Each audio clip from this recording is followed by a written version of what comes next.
Assalamualaikum warahmatullahi wabarakatuh. Selamat pagi anak-anak ibu yang pintar-pintar. Sebelum kita mulai belajar, alangkah baiknya kita berdoa dulu ya anak-anak.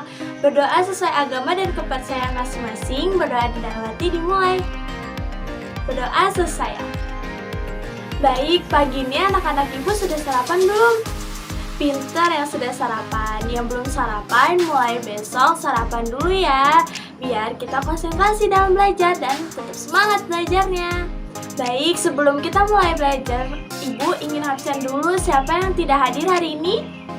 Wah, alhamdulillah hari ini pada hadir semua ya. Anak-anak Ibu pintar, sudah pintar, rajin pula. Ibu bangga sama kalian. Nah, sebelum kita masuk ke materi kita, Ibu ingin memberitahu kepada kalian tujuan pembelajaran kita hari ini. Yang pertama, dengan mengolah informasi dan berdiskusi, siswa mampu merangkum tentang perjuangan beberapa tokoh berdasarkan sejarah dari masa kerajaan Hindu, Buddha, dan Islam.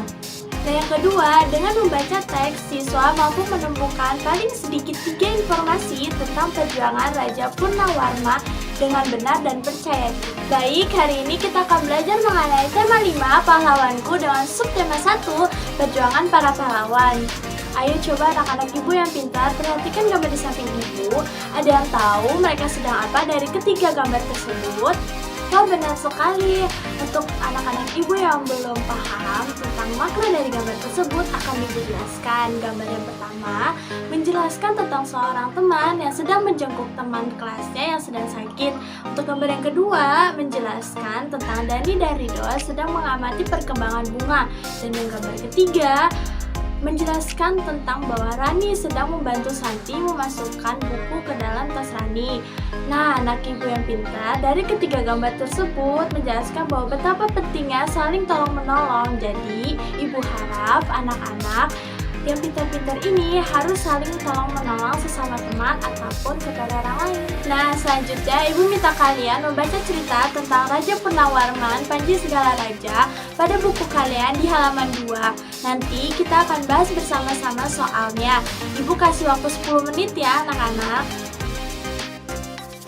Nah, dari cerita tersebut, Ibu mau bertanya kepada kalian, sikap kepahlawan yang dimiliki oleh Raja Purnawarman itu ada apa aja? Yap, benar sekali. Raja Purnawarman memperbaiki aliran sungai Gangga di daerah Cirebon, dan 2 tahun kemudian Raja Purnawarman juga memperbaiki dan memperpindah alur sungai Cukuk agar air bisa mengalir ke seluruh kerajaan. Dan juga Raja Purnawarman berani untuk memimpin angkatan laut kerajaan Tarumanegara untuk memerangi bajak laut yang merajalela di perairan barat dan utara kerajaan. Nah, anak-anak ibu, sekarang kita akan membahas tentang Sultan Iskandar Muda dari Kerajaan Aceh, Raja Balaputra Dewa dari Kerajaan Sriwijaya, dan Mahapati Gajah Mada dan Raja Hayam Wuruk dari Kerajaan Majapahit. Nah, yang pertama ada Sultan Iskandar Muda, lahir di Bandar Aceh Darussalam, Kesultanan Aceh pada tahun 1590 atau 1993. Wafat di Bandar Aceh Darussalam, Kesultanan Aceh pada tanggal 27 Desember 1636. Nah, anak-anak pintar, Sultan Iskandar Muda ini sultan yang paling besar pada masa Kesultanan Aceh yang berkuasa pada tahun 1607 sampai 1636.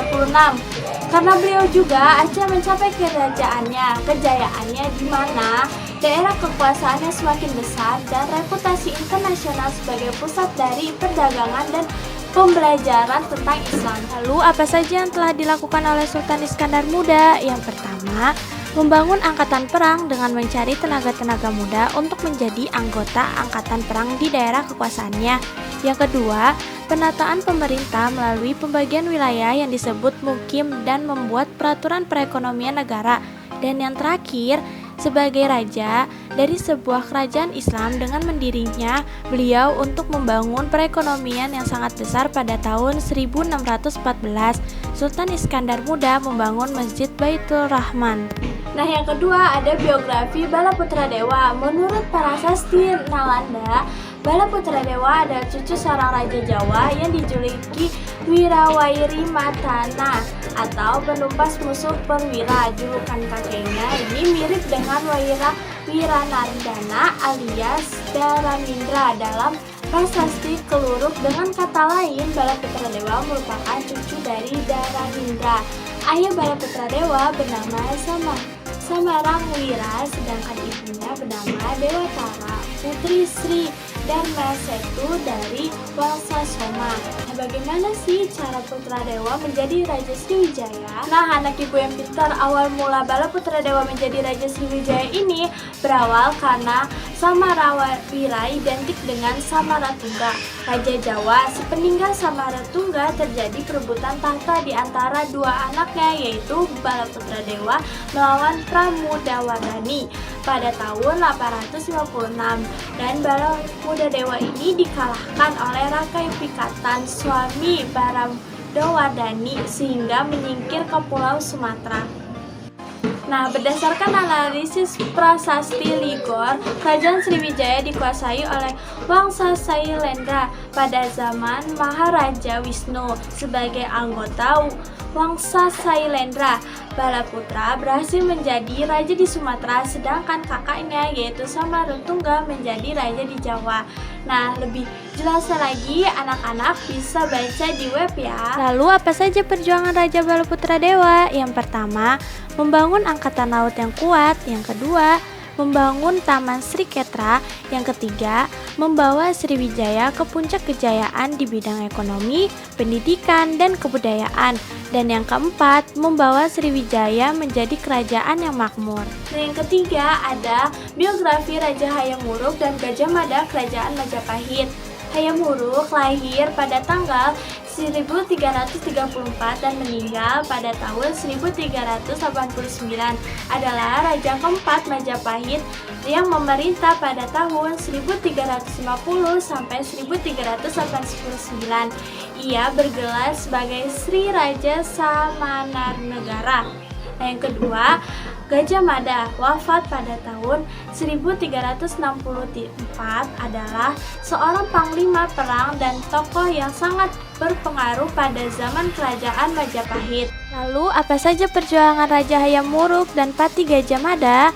Nah, anak-anak, Raja Hayam Wuruk dan Pati Gajah Mada ini perjuangannya yaitu mempersatukan Nusantara. Nah, sekarang ibu ingin bertanya kepada kalian semua, bagaimana bunyi sila keempat? Wah, pintar sekali anak ibu. Sila keempat berbunyi kerakyatan yang dipimpin oleh hikmat kebijaksanaan dalam permusyawaratan perwakilan. Nah, makna dari sila keempat ini adalah mendahulukan kepentingan dan tujuan bersama, cinta bermusyawarah dan demokrasi, serta bijak menyelesaikan masalah. Nah, simbol sila keempat ini bagaimana anak-anak? 100 untuk kalian. Sila keempat ini simbolnya adalah kepala banteng. Anak-anak, makna dari simbol kepala banteng dan apa saja hubungan sila keempat dan kehidupan sehari-hari? Yuk kita bahas bersama-sama. Nah, yang pertama, makna dari kepala banteng. Banteng diartikan sebagai hewan sosial yang suka berkumpul dan bergerombol. Saat banteng berkumpul menjadi lebih kuat dan sulit diserang lawan. Jadi, lambang kepala banteng tersebut menggambarkan budaya bangsa Indonesia yang senang berkumpul, berdiskusi, dan bermufakat. Kepala banteng menjadi perumahan manusia dalam mengambil keputusan, yakni harus dilakukan secara tegas. Yang kedua, contoh kehidupan sehari-hari dari sila keempat. Yang pertama, mengutamakan pengadilan keputusan dengan bermusyawarah mufakat untuk menyelesaikan setiap permasalahan dalam hidup kita. Yang kedua, ikut serta dalam memilih umum dengan menggunakan hak pilih serta mengajak orang lain untuk menggunakan hak pilihnya. Dan yang ketiga, menghormati hasil musyawarah sekalipun bertentangan dengan pendapat kita dan melaksanakan dengan sepenuh hati. Jadi, jika ibu minta kalian untuk memilih ketua kelas, kalian harus bermusyawarah dahulu ya anak-anak. Dan apapun hasilnya, kalian harus menerima dengan sepenuh hati. Jangan kalian marah maupun dendam karena bukan teman dekat kalian yang terpilih menjadi ketua kelas. Apapun keputusannya, insya Allah itu yang terbaik. Oke anak-anak? Nah, sekarang ibu ingin bertanya sama kalian. Perhatikan gambar di samping ibu. Dayu sangat ingin menjadi ketua kelas. Ia menyatakan bahwa ia adalah ketua kelas. Dayu tidak mau ada musyawarah atau pemungutan suara.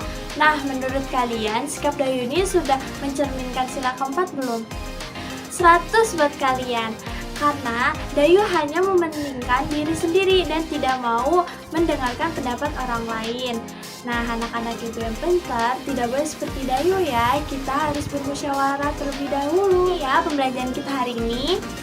Sepertinya tidak ada pertanyaan ya, tapi sebelum ibu tutup pembelajaran kita hari ini, mari kita ucapkan Alhamdulillahirrabbilalamin. Semoga pembelajaran kita hari ini bermanfaat untuk kehidupan kita sehari-hari ya. Kita cukupkan pembelajaran kita hari ini. Wassalamualaikum warahmatullahi wabarakatuh. Sampai jumpa pertemuan selanjutnya anak-anak.